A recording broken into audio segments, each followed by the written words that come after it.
Welcome to Money Matrimony, a podcast where we, Hayson and Nikki, explore the intersection of love, life, and finances as a couple.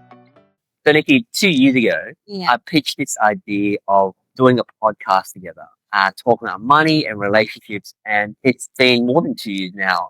How do you feel?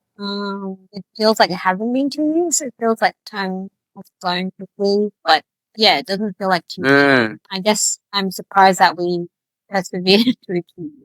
Yeah, me too. I think, when we first started this podcast, you said, hey, let's turn on the mic, let's just record our conversation, and let's just see where it takes us, right? And yeah, it's been a bit of a journey, We've been doing, like we said, 2 years. There's been multiple conversations, multiple episodes released. And what were your first thoughts when I pitched this idea to you? To go, hey, let's just record the conversations about money and relationships. A lot of these conversations we have already. What were your first thoughts? I guess my first thought was who would be listening. I mean, I can understand coming from you. For myself, I don't come from that. So yeah, I kind of wondered what I could contribute to this conversation. Yeah, and I don't like recording, don't like listening to the sound of my own voice when I'm editing. So yeah, I was a bit hesitant, a bit worried, and kind of wondered who would be listening and why they would be listening to us. 2 years on, do you feel like those worries, concerns, fears were valid? I think to a certain extent. But now that we've kind of been recording for a while, yeah, the topics that we've been doing haven't really been that focused on finances in terms of the technicality of it, but more so the emotional and relational side. And so, yeah, I think in that sense, especially speaking from a personal point of view or experience, I felt like I could at least contribute something. I think it's funny because I actually feel like you contribute to the podcast a lot more than I do. Really? Yeah, I think so. And I think I had this idea, in the back of my mind as I kind of pitched the idea to you that, when we talk about money and relationships, talk about money in terms of the numerical side of it is actually the easy part. Talking about the relational, emotional side of it, that's actually the hard part. And I feel like in our conversations and even in our relationship, you carry that weight a lot more than I do. I might, run the numbers or run the finances in our family, but I feel like you hold a lot of that emotional intelligence in our relationship. I don't know. Maybe we just played our strength. Like you say that the numbers are easy, but that's very difficult. So yeah, it's good that one of us is good at it, so that the other can worry about the other thing. Let's take a trip down memory lane. Yeah. What were your hopes and dreams when we first started this podcast? I obviously had my hopes and dreams. I pitched this idea to you that I want to untaboo the topic of money for couples. Because I think for me, actually, I know I asked you the question, but let me explain what my hopes and dreams were first. And then I think for me, my hope and dream for this podcast was really to untaboo the topic of money, because money is such a high friction point topic for couples. We are getting to that age where we're seeing people's relationships have cracks starting to appear. Many of them don't start at money, but somehow, some way, it kind of finds its roots back into money, or finds its way into money. And so I feel like, for a lot of couples, talking about money is a really difficult topic. It's not a natural topic to talk about. And it's actually a topic that causes a lot of tension in relationships. And, I think for us, I feel like we've had a really healthy relationship with money in our relationship. Because it's never really been a point of tension. And I say that not in the sense of, we're perfect, we've got everything figured out. But I think we've got a fairly good system going in terms of how we operate when it comes to money, but also we're really open when it comes to talking about money. So it feels like, we've got something to offer, something that we can put out there that will hopefully help people. And, that was my hope and dream, is to untaboo the topic of money in relationships.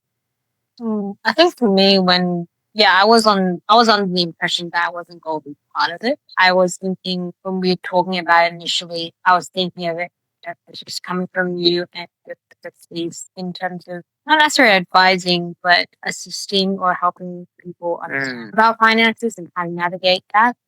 So when you shared that to me, and wanting to take that angle, I don't know if I was excited or not, but I did find that did see the work in it, and I did feel like, many, not necessarily podcasts, but even experts in finance talk about how to gain finance.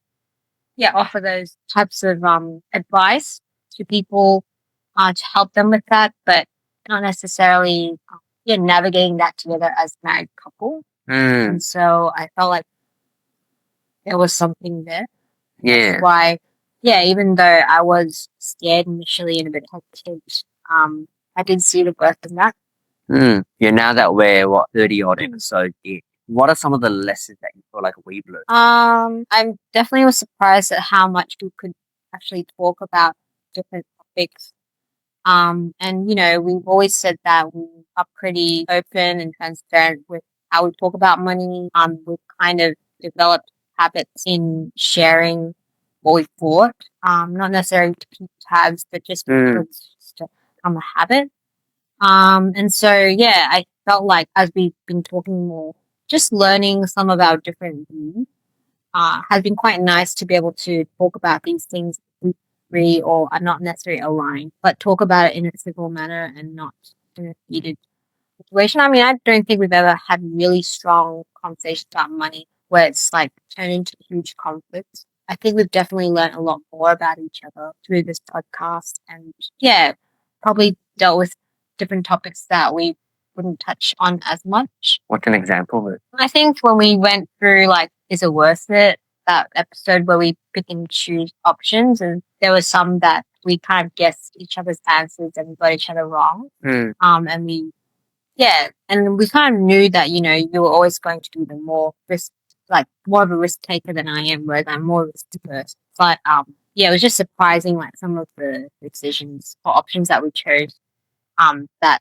we thought that we wouldn't choose or something. What about yourself? I think for me, one of the things that I learned along this journey is just how important communication is. I kind of knew that communication about money and talking about money was important, but I think one of the things that really surprised me along the way was how much regardless of which topic we were talking about, regardless of whether we want a joint account, talking about emergency fund, about kids, talking about holidays, regardless of the topic, I found myself consistently coming back to the idea of communication. And what I mean by that is, all the conflicts, all the things to celebrate, all the challenges, all the planning, it all kind of comes back to having good communication. And I think, to be honest, I was actually genuinely surprised how much communication played a part in our conversation, because regardless of the topic, we were still coming back to go, hey, you just got to communicate, you got to talk, you got to ask the right questions, you got to be a really good listener. And I think for me, we've always said communication is really important in our relationship. Going through 30 odd episodes actually made me realize how important communication actually is just for any good functional relationship, and in particular marriage, but particularly when it comes to money, because we often have a lot of assumptions that we make about each other when it comes to money. Even down to simple things like, do we have a joint account or do we not? I think we realize that for us, having a joint account almost felt like a natural thing. But as we got into speaking with people about it after we released the episode, people actually going, actually, I've never really talked about whether we have a joint account or not, or even talking about things like how much we save and how much we invest. In our relationship, I've always just assumed, I just make the decision on behalf of us and it's all okay. But I think, one of the things that you've expressed is you've actually appreciated it when I asked you for your opinion, or should we invest in this, or should we save this much? And I think, in the early years of our marriage, I would do all that in isolation with you, and you would just trust me that I would make responsible decisions. I think part of this journey that we've been on is actually going, you've appreciated me asking you for your input, even though you kind of leave the final decision on me. And I think for me personally, I've actually really appreciated hearing what you think, and thoughts that you've got as well, because you have a very different perspective from what I do. A good example of that would be how much we be generous with others. I think for me, one of the things that I've learned off you is you're naturally a much more generous person than I am. You hold on to money a lot loosely than I do. And I think going through all these conversations, you're into the budget conversation has actually been really helpful, because we've been able to bake in, if I can put it that way, more generosity to our budget. because you're naturally a much more generous person. Whilst I'm looking at the numbers and go, oh, I don't really want to let go, because if I don't be generous with it, I can do something else. I can invest in it, or I can save and spend on ourselves or whatever. So I think that's one of the things that I really appreciated and learned and actually changed on this journey as well. Yeah, I think another thing that I've learned, like piggybacking off what you said, is that I think we take for granted the trust that we've developed. And I think part of it is, you do have financial background, and so there's already a level of trust in that and what you know and what you're familiar with. And I think another thing is just you've proven time and time again with just your experience and with our money that I can trust you. I'm glad you say that. And so I think, it makes it easier. And we take for granted that, when we have these conversations, that I can be open with you and be honest with you, because I trust that, from history, that, you've been doing a good job with our money, and stewarding it, and also you've been, reliable in terms of just when I communicate my concerns, that you actually take them on board. And I don't think many people have that as much, or at least they haven't developed that communication up to that point yet, where they do feel like, what they share will be heard. And that's why it's a bit hard to just, I think that's why communication is important. I think there's that barrier in communication when that trust isn't there. And so I'm thankful that, I think I've learned that, we have that level of trust, at least in the family, but at least when we're talking specifically about finances, we have that trust. And so I think for us, it has been easier in that sense. The other factors involve like values and stuff as well. But I think, just even like maybe one of the major conflicts we had with money was, that no funds, no questions asked. No questions asked fund. And I think the biggest reason was also because I had these insecurities. And maybe for our listeners' sake, just quickly explain what is this no questions asked fund? Yeah, so this no questions asked fund is basically where we set money aside for the both of us, and like individual accounts, and we can use that money at our own disposal for whatever things we want to do. Like, it could be for presents, it could be for ourselves to treat ourselves, it could be whatever you want to do with it. But however I want to spend it won't be questioned. So you have absolute freedom how you spend that money. Yeah, but it's like a controlled and contained, like, it's not like, huge fund. Kind of like pocket money, and I can choose to spend it all within the week, or I could save it up and use it for something big. But at the end of the day, however I spend it, you can't question it, because that's what it is. No questions. Yep. And I think it's not just no questions. A big part of it is also there's no judgment. Yeah, and I think there's like that freedom to kind of actually take ownership of it. Oh, this is my money. And, we've discussed before, I think the hardest part for you to understand my side was, that account is our money. We use our money. But I think I felt a lot of guilt when I would want to treat myself or spend a bit more. Felt like I was eating into, our family's money. And so I didn't really feel like it was my money to kind of just do whatever I want, or be a little bit reckless with it. And so, when I asked if we could do that, I did feel a lot more freedom in terms of how I could spend it. Like, even this week, I just bought a pair of shoes that I've been eyeing for a while. And I used that because I didn't want to use our money. And even if I did, I'm pretty sure you wouldn't be like, why did you use that? Why did you pay for the shoes with that money and not your own money? But I just felt more comfortable doing that without having to, I guess, one, feel guilty for that guilt.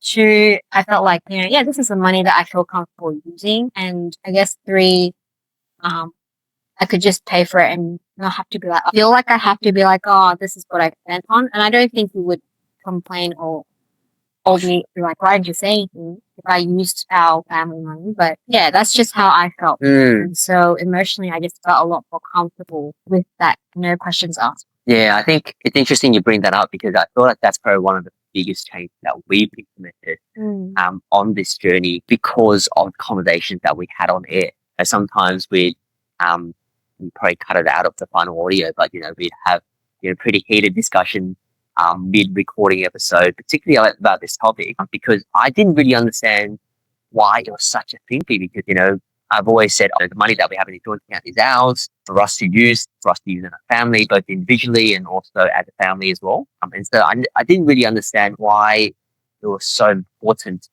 for you to have a bucket of money or a pool of money that is just yours. And I feel like, yeah, that's probably one of the biggest things that I've learned and actually made changes to in our relationship, because there's probably a couple of things I learned about it in that process. One is because, I'm the primary breadwinner of the family, um, you know, it's very easy for me to feel like the money is out because I've worked to bring in the money. But I think for you, you trusted that, I didn't control you about how you spend, but I think you felt like the money wasn't yours. So I think that's probably one of the big things, and I think I needed to learn to empathize that.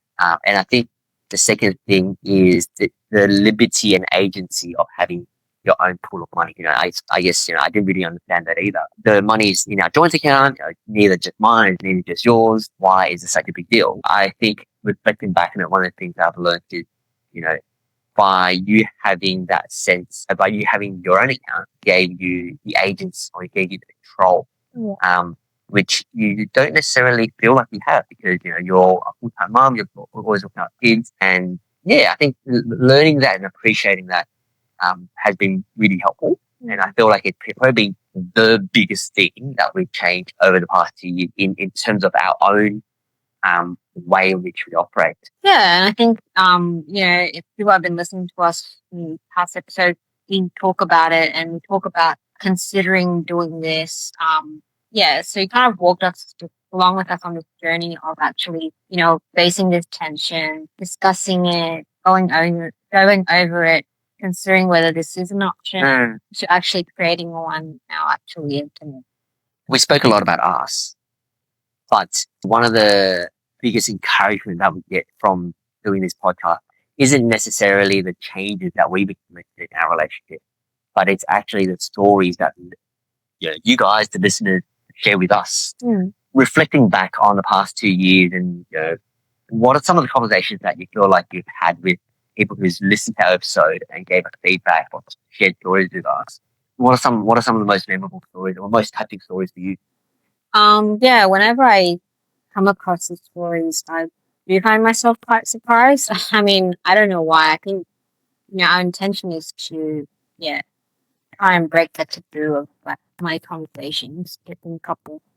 But you always kind of wonder, is it really happening? Is it really helping? So we've had a few people come up to us on different occasions sharing about how it has influenced them or helped them, or even just get the conversation started, which is, I think, our intention. But yeah, when it actually happens, it's still taken by surprise. I think part of it feels unreal. But I think, one of the conversations that I'm reminded of is a couple who are friends, and they've been married and they're thinking about having kids. But yeah, and it was just random. We were catching up and they suddenly bring up the topic and they say that, guess what? Like, we've been listening to your podcast and we realized actually we don't have joint accounts. I was wondering what are the benefits for, but when we listened to your episode, joint accounts, it made sense. There was nothing that told them that they shouldn't do it. They felt that, especially if they're planning to have children, it would be beneficial if they actually combined their account. And so they did it. And I think that was very encouraging. Yeah, to kind of, one, have them brought up out of the blue that they listen, and two, to actually see that it has a positive influence. Them seeing the worth in joint accounts and how they're considering, and how they're forward thinking with their finances, especially as they consider starting a family. So I was very encouraged. Yeah. And I think we've always said, what do we want out of this podcast is, even if we spark one conversation and kind of make money a bit easier in the relationship and for them to have a healthier relationship with each other, not necessarily just with money, but with each other, that's enough for us to do it. I think for me, I guess just want to start by saying, hey, thanks for listening to our episode. And I think special thanks for sharing your stories with us, because they actually do give us a lot of encouragement as we pump out these episodes and as we have these conversations over the years. I think for me, there's probably two stories that really come to mind when it comes to feedback that listeners have shared with us. The first one is I've had someone who's listened to our budgeting episode and they reached out and said, "Hey, thanks for doing the budgeting episode. I actually downloaded the templates. And so if you haven't downloaded a template, make sure you go download a template in our budgeting episode." But back to the story, they told me that they downloaded the templates and they've actually never done a family budget before. So they downloaded the template, filled in the templates, and then realized they were actually in the red. What I mean by that is they were actually overspending each month by a couple of $1,000. And they did not realize that. And so they said, "Oh, thanks for getting me to do the budget, because now that I've done the budget, I know what the problem is." And I think it kind of came at a good time because, for this family, the wife's maternity leave was about to run out. So the wife would lose her income because she's not going back to work straight away, and they'll be single income for a while. And so it was one of those aha moments, but it was also one of those, oh crap moments. But it was still a positive outcome, because now that they know if there's a problem, they can go and address the problem. And they've actually gone and practically tried to address the problem. They go, "Okay, well, where can I cut my spending? Is there any way that we can earn more? Can my wife go back to work earlier? Or, can we spend less? Are we being a bit reckless in areas?" And yeah, I think the budgeting episode really sparked all the conversation in their relationship, but also action as well. I think that was actually really encouraging. And I think the second thing was, we've always said that, we want these podcasts to be about relationships and not just money. Yeah. And this couple who shared the story with us, they weren't married when they listened to our podcast, our first couple of episodes. And they shared with us that they actually listened to, I think it was the episode around joint accounts as well. And they said, "Oh, we've actually never talked about how we're going to operate financially when we get married." And they actually, through listening to that episode and some of the questions that we encouraged them to discuss, they actually started having some of those conversations. Through that exercise, they realized that there was actually a lot of skeletons in clothes that they did not disclose, in the sense of they purposely tried to hide it, but they're not kind of thing that just not in conversation. So by asking some of the questions that we suggested, actually helped them learn a lot more about each other, about each other's assumptions that they make about money, but also the history and the baggage. We always say that we carry a baggage with us as we go into a relationship, and we carry kind of money baggage. It might be in the form of debt, or it might just simply be in the way that we think about and view money because of our past experience or the way that we've been brought up. And so it was actually really nice to hear that they realized they didn't have these conversations, but through our podcast, it catalyzed them to have a lot of these conversations before they headed into the marriage. Yeah, I think I've heard people who just talked about, they'd say that they heard our podcast, and listening to it, and yeah, like they really enjoyed the money story, like the first episodes, and how I encouraged them to talk with their spouse about, their values, and kind of just understand each other more about what their views on money are. Just for our listeners' sake, for those who haven't listened to the money story episode, what is a money story? Give me a 30-second explanation. You're putting me on the spot, but it's basically like sharing with whoever that your values, your upbringing, your experiences, and how they shape you and how they mold your viewpoint or your perspective on money. So for both of us, we kind of share similar values because we have a similar upbringing in terms of we're from immigrant families, and our families grew up not particularly well off. They had to work really hard. So for the both of us, even though you mentioned that I am a bit more generous and lax with money, we still had the same concerns when it came to, needing to save, the importance of saving, the importance of budgeting. Like, I'm not very good at those things, but I still saw the value in them, even though, I had to learn and I wasn't very good at it. Yeah, I think, actually that brings a good point, because I think that money story episode probably sparked a lot of conversations amongst our listeners. And I think that's probably one of the episodes that has probably got the most feedback, I feel like. And people going, actually, I've never thought about money that way.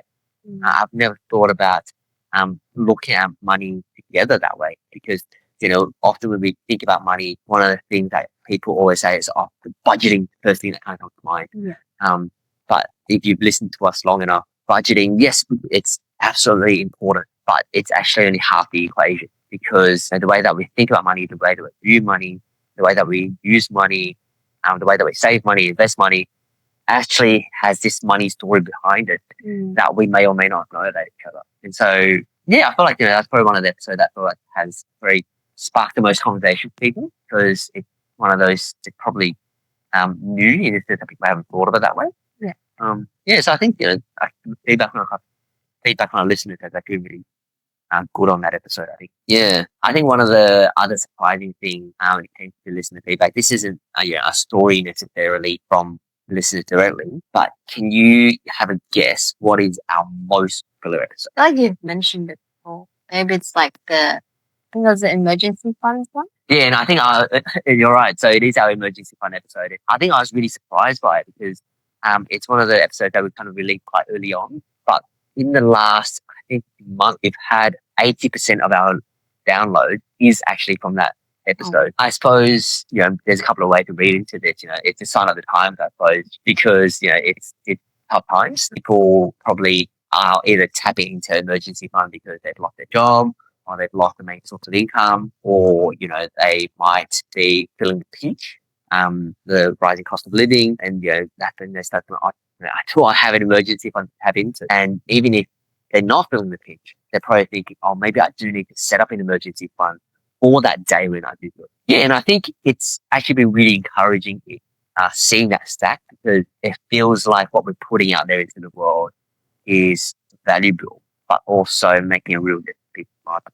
Yeah, I mean, I think we're, at a time where things are a bit unstable, and especially if you have kids or if you're like our age where you have aging parents, there's health factors that come in that are unpredictable. And even for our kids, we've mentioned before that they have teeth, like some orthodontic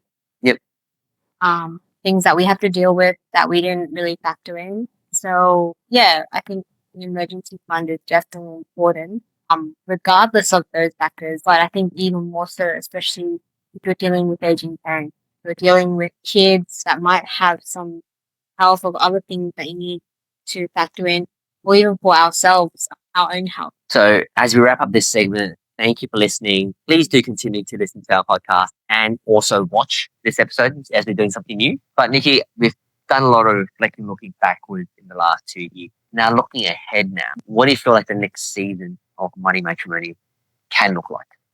I mean, you want to start recording video?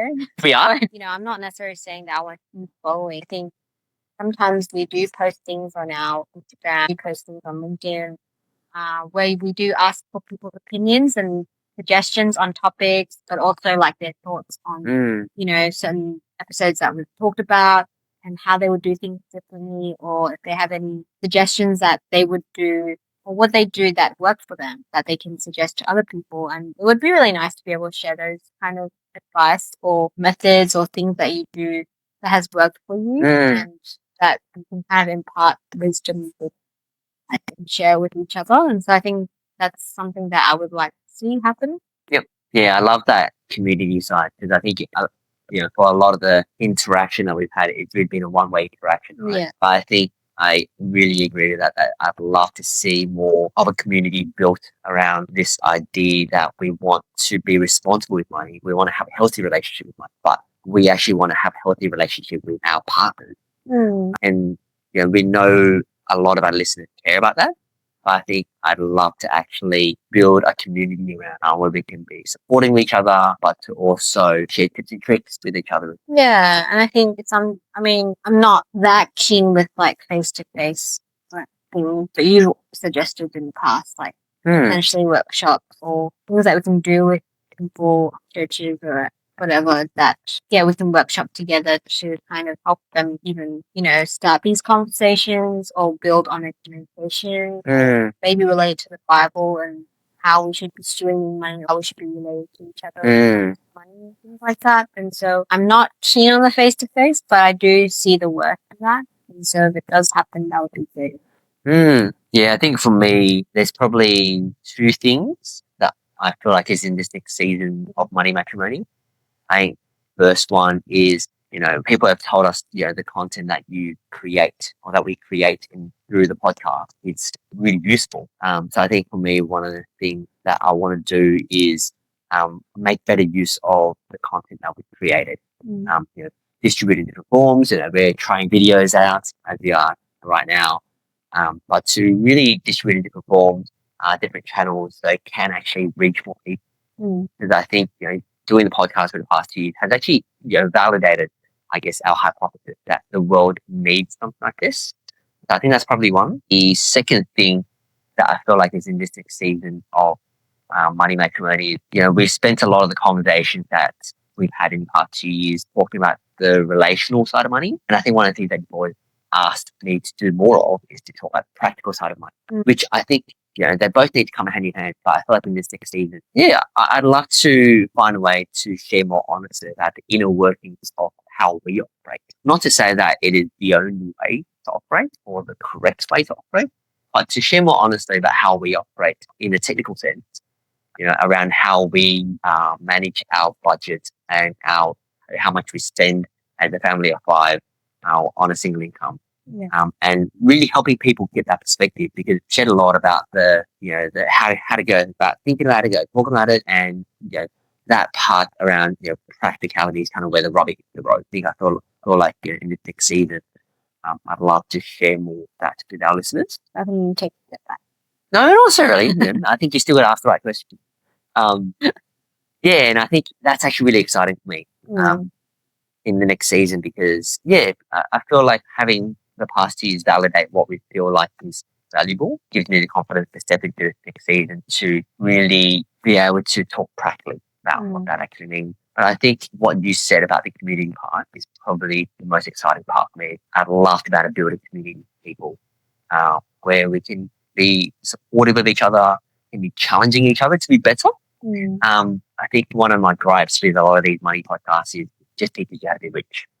And I've got nothing against being rich and wealthy, but I feel like that shouldn't be the focus, and it should be about good stewardship and about our relationship with each other, the role that money plays in our relationship.